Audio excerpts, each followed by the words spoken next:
गणेश जी की पूजा हो, उत्सव हो, विसर्जन हो, एक नारा हमेशा गूंजता है, गणपति बप्पा मोरया। अब गणपति बप्पा का मतलब तो समझ आता है, मोरया का अर्थ क्या है और गणपति बप्पा मोरया क्यों बोला जाता है। चलो आज आपको ये बहुत गहरी बात समझाते हैं। इससे आपको एक भक्त और भगवान के बीच के रिश्ते की जो गहराई है ना, वो भी अच्छे से समझ में आएगी। देखिए 14वीं शताब्दी में गणेश जी के एक बहुत बड़े भक्त हुए जिनका नाम था मौर्य शालिग्राम जी। वो पुणे के चिंचवड़ में रहते थे और उन्होंने अष्टविनायक यात्रा भी करी और इसी यात्रा के दौरान उन्होंने गोसावी संप्रदाय से दीक्षा ली, जिसके बाद उनका नाम मौर्य गोसावी पड़ गया। और इसी के साथ साथ उन्होंने एक नियम भी लिया कि वो हर चतुर्थी को अपने गांव चिंचवड़ से मोरगांव मयूरेश्वर भगवान के दर्शन करने जाया करेंगे और ये नियम उनका काफी लंबे समय तक चलता रहा।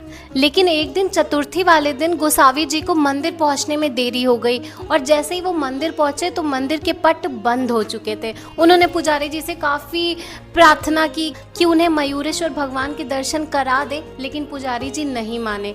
तो जो मौर्य गोसावी जी थे वो मंदिर के बाहर ही बैठकर बहुत जोर जोर से रोने लगे। उन्हें बहुत पीड़ा हो रही थी क्योंकि वो अपने भगवान के दर्शन नहीं कर पा रहे थे और उनका जो नियम था वो भी टूट रहा था। थोड़ी ही देर बाद गोसावी जी की पीड़ा असहनीय होने लगी। वो भगवान के दर्शन के लिए एकदम उनके अंदर तड़प उठने लगी। तो मयूरेश्वर भगवान स्वयं उनके सामने प्रकट हो गए और उन्होंने उनकी पीड़ा को शांत करने के लिए अपने दर्शन दिए। और उसी समय उन्होंने गोसावी जी को आशीर्वाद दिया कि तुम्हारी भक्ति और समर्पण इस अवस्था में आ चुकी है कि अब मुझ में और तुम में कोई भेद ही नहीं रह गया और आज से तुम्हें मेरे दर्शन करने कहीं जाने की जरूरत नहीं है।